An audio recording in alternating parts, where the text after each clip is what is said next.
सोचो, जिंदा रहने के लिए आपको क्या चाहिए? खाना, पानी, सांस लेना, बिल्कुल ठीक। लेकिन रिप्रोडक्शन? टेक्निकली आपको जिंदा रहने के लिए इसकी कोई ज़रूरत नहीं है। तो फिर लाइफ ये करती ही क्यों है? चलिए आज इस जिंदगी के साइकिल को डीकोड करते हैं। Seriously think about it. एक ऑर्गेनिज्म, कोई भी जीव, बिना रिप्रोड्यूस किए अपनी पूरी लाइफ आराम से जी सकता है। ये उसके अपने सर्वाइवल के लिए जरूरी है ही नहीं। इनफैक्ट इस प्रोसेस में तो काफी एनर्जी और रिसोर्सेज लगते हैं। तो फिर ये सारा झंझट क्यों? यही तो है मिलियन डॉलर क्वेश्चन। क्यों? The answer is actually pretty simple. एक इंडिविजुअल के लिए जरूरी नहीं, पर एक स्पीशीज के लिए जरूरी है। अगर कोई स्पीशीज रिप्रोड्यूस करना बंद कर देगी तो वो स्पीशीज ही खत्म हो जाएगी। Simple as that. हम किसी भी जीव को इसलिए देख पाते हैं क्योंकि उसकी पिछली जनरेशंस ने रिप्रोड्यूस किया। It's all about continuing the legacy. तो आज के इस सफर में हम 4 अमेजिंग स्टॉप्स लेने वाले हैं। पहले हम लाइफ के सीक्रेट कोड, उसके ब्लूप्रिंट यानी डीएनए को समझेंगे। फिर हम देखेंगे द सोलो एक्ट यानी एसेक्सुअल रिप्रोडक्शन। उसके बाद हम आएंगे द रीमिक्स पर यानी सेक्सुअल रिप्रोडक्शन। और आखिर में आएगी the human story. Ready? Let's go. Okay, first stop. सबसे पहले ये समझना होगा कि रिप्रोडक्शन का मतलब एट इट्स कोर है क्या। It's all about making copies. अपने जैसा ही एक नया इंडिविजुअल बनाने के लिए एक ऑर्गेनिज्म को सबसे पहले अपने बॉडी डिजाइन के ब्लूप्रिंट की एक कॉपी बनानी पड़ती है। और ये ब्लूप्रिंट क्या है? ये है डीएनए, डीऑक्सीराइबोन्यूक्लिक एसिड। ये हमारे सेल्स के कंट्रोल सेंटर यानी न्यूक्लियस के अंदर होता है। डीएनए में लाइफ की सारी इन्फॉर्मेशन पैक्ड होती है। कौन से प्रोटीन्स बनाने हैं, बॉडी का डिज़ाइन कैसा होगा, सब कुछ। तो अगर सेम डिज़ाइन की कॉपी बनानी है तो डीएनए को कॉपी करना ही पड़ेगा। No other way. तो ये कॉपिंग होती कैसे है? It's a simple 3 step recipe. Step 1, DNA copying. Cell कुछ केमिकल रिएक्शंस यूज करके अपने डीएनए की एक एग्जैक्ट कॉपी बनाता है। Step 2, cellular apparatus creation.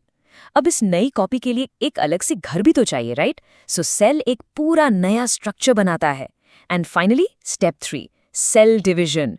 Cell बीच से डिवाइड हो जाता है और बन जाते हैं 2 नए डॉटर सेल्स। पर वेट, कहानी में एक मजेदार ट्विस्ट है। क्या ये कॉपीज बिल्कुल 100% परफेक्ट होती हैं? Not really. देखो, कोई भी केमिकल प्रोसेस एब्सोल्युटली परफेक्ट नहीं होता। डीएनए कॉपी करते वक्त कभी-कभी छोटी-मोटी गलतियां या एरर्स हो जाती हैं, और इन्हीं एरर्स से पैदा होती हैं वेरिएशंस। मतलब नए सेल्स पेरेंट जैसे तो होते हैं पर आइडेंटिकल नहीं, थोड़े से डिफरेंट। तो आप सोच रहे होंगे ये गलतियां तो खराब चीज हुई ना? वेल नो, ये वेरिएशंस, ये गलतियां एक स्पीशीज के लिए लाइफ इंश्योरेंस पॉलिसी की तरह हैं। एक एग्जाम्पल लेते हैं। मान लो पानी में कुछ बैक्टीरिया रहते हैं। अब ग्लोबल वार्मिंग की वजह से पानी का टेम्परेचर बढ़ गया। ज्यादातर बैक्टीरिया गर्मी से मर जाएंगे, लेकिन जिनकी डीएनए में कॉपी करते वक्त ऐसी गलती हुई थी जिसने उन्हें थोड़ा हीट रेजिस्टेंट बना दिया, वो बच जाएंगे और आगे मल्टीप्लाई करेंगे। समझ गए? Variation is the key to survival. Alright, तो अब जब हम बेसिक समझ गए हैं, चलिए देखते हैं कि लाइफ कॉपी बनाने के लिए क्या-क्या तरीके इस्तेमाल करती है। First up, section 2, asexual reproduction. यहाँ एक नया जनरेशन बनाने के लिए 2 पेरेंट्स की जरूरत नहीं, एक सिंगल पेरेंट, एक सोलो परफॉर्मर ही काफी है। और सोलो एक्ट की भी ना बड़े अलग अलग फ्लेवर्स हैं। चलो एक रैपिड फायर टूर करते हैं। हम देखेंगे फिजन यानी सीधा स्प्लिट हो जाना, फिर फ्रैगमेंटेशन यानी टुकड़ों में टूटकर नया बन जाना, फिर है बडिंग, वेजिटेटिव प्रोपगेशन और आखिर में super tough spore formation. Let's do this. सबसे पहले है फिजन यानी स्प्लिटिंग। जो सिंगल सेल्ड ऑर्गेनिजम्स होते हैं उनके लिए तो सेल डिवीजन ही रिप्रोडक्शन है। फॉर एग्जांपल अमीबा, वो किसी भी डायरेक्शन में स्प्लिट होकर 2 बन जाता है। इसे कहते हैं बाइनरी फिजन। फिर है लेशमेनिया, जिससे काला आजार होता है, वो एक पर्टिकुलर लाइन में ही स्प्लिट होता है। और सबसे क्रेजी है प्लाज्मोडियम, मलेरिया वाला पैरासाइट, वो एक साथ बहुत सारे सेल्स में डिवाइड हो जाता है। इसे कहते हैं मल्टीपल फिजन। नेक्स्ट अप है फ्रैगमेंटेशन। नाम से ही क्लियर है, राइट? सिंपल मल्टीसेलुलर ऑर्गेनिजम्स जैसे कि स्पाइरोजाइरा जब मैच्योर हो जाते हैं तो वो छोटे छोटे टुकड़ों यानी फ्रैगमेंट्स में टूट जाते हैं, और फिर हर टुकड़ा अपने आप में ग्रो करके एक पूरा नया इंडिविजुअल बन जाता है। How cool is that? Okay, यहाँ 1 मिनट रुकते हैं। Pause and think.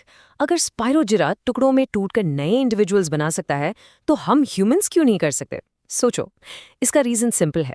हम सिर्फ सेल्स का एक झुंड नहीं है, हमारे पास स्पेशल टिश्यूज हैं, ऑर्गन्स हैं, दिल, दिमाग, लंग्स, जो सब एक साथ मिलकर काम करते हैं। ऐसे कॉम्प्लेक्स सिस्टम में सेल बाय सेल डिवीजन करके नया individual banana, well, it's just not practical. अब फ्रैगमेंटेशन से मिलती जुलती एक और चीज है, रीजेनरेशन। पर होल्ड ऑन, ये रिप्रोडक्शन नहीं है। रीजेनरेशन का मतलब है अपने खोए हुए बॉडी पार्ट्स को वापस उगा लेना। जैसे छिपकली की पूंछ या प्लेनारिया, उसको काट दो तो हर टुकड़ा एक नया प्लेनारिया बन जाएगा। लेकिन ये उनका नॉर्मल तरीका नहीं है रिप्रोड्यूस करने का, ये उनके स्पेशल रीजेनरेटिव सेल्स की पावर है। लेकिन नेचर बड़ी क्रिएटिव है। एक ऑर्गेनिज्म है हाइड्रा, वो इन्हीं स्पेशल रीजेनरेटिव सेल्स को एक नए तरीके से यूज करता है। इसे कहते हैं बडिंग। हाइड्रा की बॉडी पर एक छोटा सा बड यानी एक आउटग्रोथ निकलता है। धीरे धीरे ये बड बड़ा होता है, डेवलप होता है, और जब तैयार हो जाता है तो पेरेंट की बॉडी से अलग होकर अपनी नई लाइफ शुरू कर देता है। चलो अब प्लांट्स की दुनिया में चलते हैं। इनके पास तो एक अलग ही सुपर पावर है, वेजिटेटिव प्रोपगेशन। मतलब रूट, स्टेम या लीव्स से ही नया प्लांट उगा लेना। और खेतीबाड़ी के लिए, एग्रीकल्चर के लिए ये एक गेम चेंजर है। क्यों? एक, इससे प्लांट्स बहुत तेजी से ग्रो करते हैं। 2, क्वालिटी एकदम सेम रहती है पेरेंट प्लांट जैसी। और 3, बनाना, रोज, शुगरकेन जैसे प्लांट्स जिन्होंने बीज बनाना बंद कर दिया है, उन्हें भी इस टेक्निक से आसानी से उगाया जा सकता है। ओके, सो एसेक्सुअल रिप्रोडक्शन फास्ट है, सिंपल है, एक ही पेरेंट काफी है। लेकिन इसमें एक प्रॉब्लम है, वेरिएशंस जो हमने पहले डिस्कस की थी वो बहुत धीरे धीरे आती हैं। तो इस प्रोसेस को स्पीड अप कैसे करें?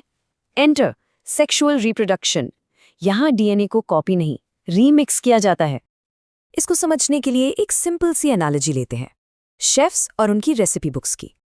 सोचो एसेक्सुअल रिप्रोडक्शन एक शेफ जैसा है जो अपनी रेसिपी बुक यानी डीएनए को बस फोटोकॉपी करता है।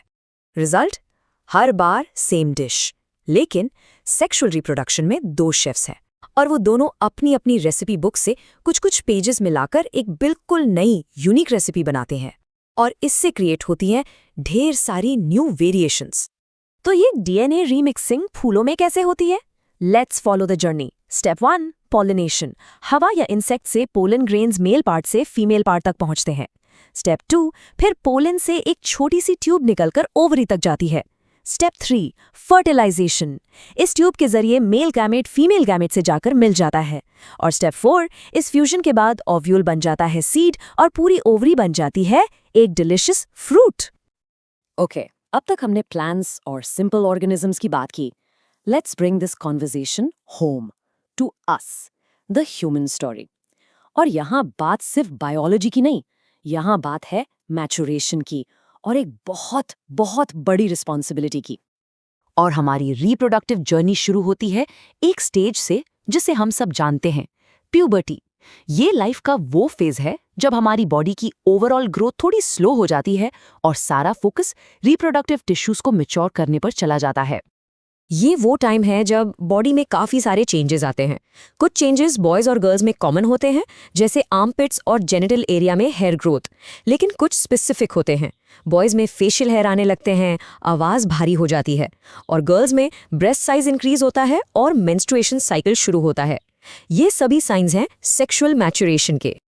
लेकिन ये सिर्फ फिजिकल चेंजेस नहीं हैं, इनके साथ आती है एक बहुत बड़ी जिम्मेदारी। और इसीलिए रिप्रोडक्टिव हेल्थ के बारे में सही इन्फॉर्मेशन होना और इस पर बात करना इतना ज़रूरी है। इसका मतलब है ये समझना कि आपका शरीर और मन दोनों एक बच्चे की जिम्मेदारी के लिए तैयार हैं या नहीं। इसका मतलब है STDs यानी सेक्सुअली ट्रांसमिटेड डिजीजेस से खुद को बचाना। और इसका मतलब है फैमिली प्लानिंग के लिए कॉन्ट्रासेप्टिव मेथड्स के बारे में जानकारी रखना, ताकि आप हमेशा एक इन्फॉर्म्ड चॉइस ले सकें। तो इस पूरी कहानी को ख़त्म करते हैं एक बड़े सवाल के साथ, एक सवाल जो बायोलॉजी से शुरू होकर सोसाइटी तक जाता है। हम अक्सर सुनते हैं कि हमारे देश में गरीबी या पुअर लिविंग स्टैंडर्ड्स का कारण बढ़ती हुई पॉपुलेशन है। लेकिन क्या ये पूरा सच है, या फिर असली वजह सोसाइटी में बढ़ती हुई इनक्वालिटी है, अमीर और गरीब के बीच का बढ़ता हुआ फासला? आप क्या सोचते हैं? Let me know